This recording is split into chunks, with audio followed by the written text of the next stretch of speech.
In 1977, NASA pushed the boundaries of human space exploration by launching the Voyager 1, the most distant human-made object in history. 2 golden discs were curated to showcase the treasures of our culture, our diversity, and our greatest accomplishments to any intelligent life forms that may discover them. The hours of audio on this disc were just a glimpse into humanity's sounds, but they chose this song, the one that you're listening to reflect the heart-wrenching feeling of loneliness.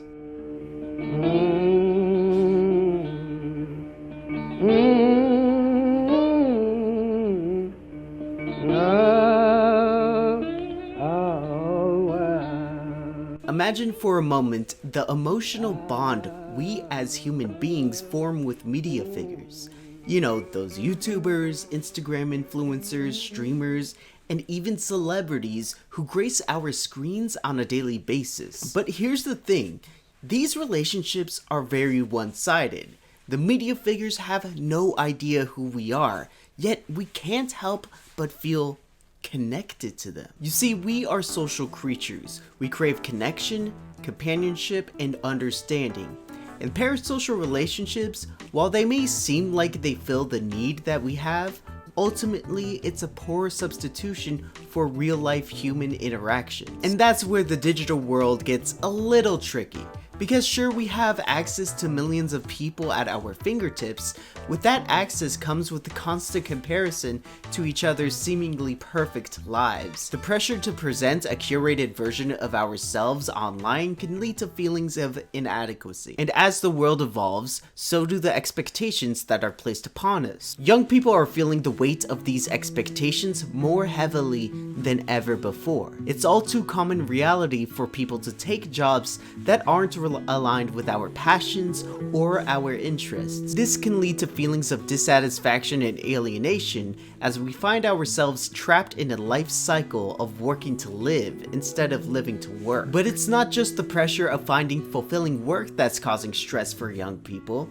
Stagnant wages and the increasing scarcity of high-paying jobs, even for those with a higher education, are adding to the burden. And if that wasn't enough, the rising standards of institutions are making it incredibly difficult for young people to secure employment. This leads to hopelessness and despair as we're finding ourselves dedicating more time to our studies and work rather than socializing with other people. And look, don't get it twisted, I'm not your friend and I'm not your therapist, but I do want the best thing for you. I want you to stop worshiping stupid celebrities.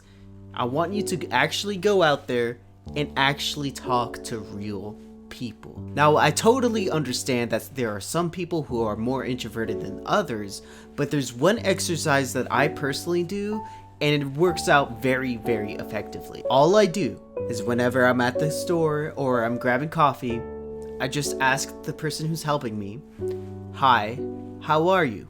3 simple words, or maybe it's 4.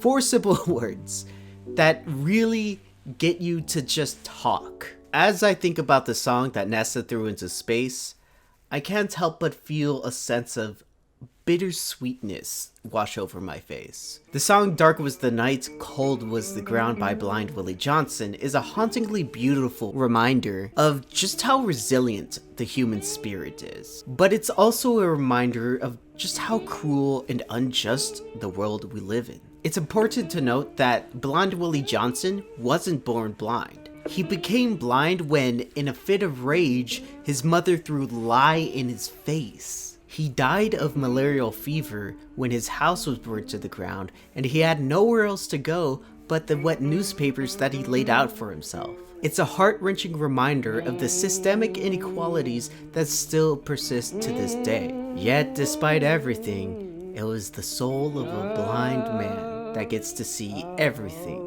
that humanity will never get to see. It's a reminder that even in the darkest times, beauty and hope will be found. Thanks for watching. Ah,